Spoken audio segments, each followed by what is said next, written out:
कौन शासन से कहेगा, कौन पूछेगा। एक चिड़िया इन बम धमाकों से सिहरती है।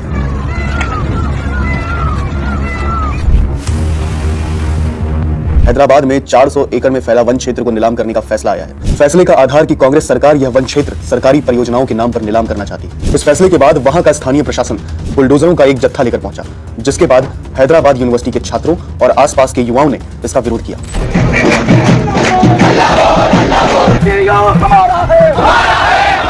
इस विरोध को सोशल मीडिया का बल मिलने के बाद वहां के आसपास के और छात्र इकट्ठा हो गए और जवाब में पुलिस ने उन पर लाठियां बरसा दी और यह रिपोर्ट लिखे जाने तक 53 छात्रों को अब तक गिरफ्तार कर लिया गया है। दरअसल हैदराबाद विश्वविद्यालय के छात्रों और पर्यावरण की रक्षा से जुड़े लोगों का दावा है कि जिस भूमि की नीलामी की जा रही है वह वन क्षेत्र है, क्योंकि यहाँ सिर्फ हरियाली ही नहीं, समृद्ध जैव विविधता भी मौजूद है। इंडियन एक्सप्रेस में छपी एक रिपोर्ट बताती है कि आसपास के लोगों का कहना है कि इस वन क्षेत्र में 237 पक्षी प्रजातियां, दुर्लभ स्टार कछुए, 15 स्तनधारी जीव और ना जाने कितने कीड़े मकोड़े रहते हैं। यही नहीं, इस क्षेत्र में एक महत्वपूर्ण जल स्रोत भी है। अब इस पर कांग्रेस सरकार का दावा है कि इस भूमि को वन क्षेत्र के रूप में कभी राजस्व विभाग के रिकॉर्ड में नहीं दिखाया गया और यह 1974 में स्थापित विश्वविद्यालय के लिए आवंटित भूमि का हिस्सा है। मई 2024 में सुप्रीम कोर्ट ने इस भूमि पर सरकार के स्वामित्व को सही ठहराया था, जिसके बाद कांग्रेस सरकार ने इसकी नीलामी की प्रक्रिया शुरू की। तेलंगाना के मुख्यमंत्री रेवंत रेड्डी ने विधानसभा में इस विरोध को राजनीतिक रूप से प्रेरित बताया और बीआरएस पर दुष्ट लोमड़ियों की तरह विरोध भड़काने का आरोप लगाया। उन्होंने कहा कि इस क्षेत्र में कोई बाघ या हिरण नहीं है, बस कुछ दुष्ट लोमड़ियां हैं जो विकास को रोकने की कोशिश कर रही हैं। रेवंत रेड्डी का यह बयान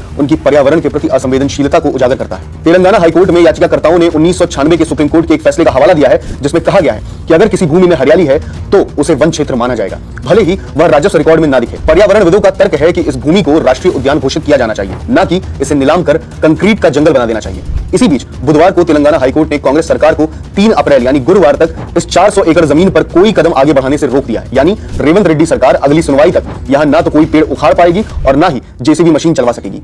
यूं तो सोशल मीडिया पर इस मुद्दे को लेकर जबरदस्त बहस चल रही है, पर सोचने वाली बात है कि भारत में पर्यावरण की रक्षा का झंडा उठाने वाले तमाम कथित सेलिब्रिटीज, एक्टिविस्ट और संगठन इस भयावह घटना पर मौन बैठे हैं। यही बॉलीवुड सेलिब्रिटीज जो मुंबई के आरे मेट्रो रोड के विरोध में अपनी मुखरता जाहिर करते रहे, आज अपने मुंह पर साइलेंट का टेप चिपकाकर बैठे हैं। क्या इसलिए कि इस बार जिम्मेदार कांग्रेस सरकार है? क्या पर्यावरणीय सरोकार भी अब राजनीतिक स्वार्थ के आधार पर तय किए जाएंगे? विकास के क्रम में हमारे मन में यह विचार तो कौंधना ही चाहिए कि जब इस वन में बुलडोजरों की गर्जना गूंजी तो नन्ही चिड़ियों ने अपने घोंसलों को छोड़ दिया होगा, कछुए अपनी धीमी गति से भागने की असफल कोशिश कर रहे होंगे और जंगल में रहने वाले अन्य जीव भयभीत होकर अज्ञात गंतव्य की ओर बढ़ रहे होंगे। क्या विकास की परिभाषा अब यह हो गई है कि जीवन को ही समाप्त कर दिया जाए? इस तरह की खबरों को देखने के लिए सब्सक्राइब करिए न्यूज। मिलते हैं आपसे अगली वीडियो में। धन्यवाद।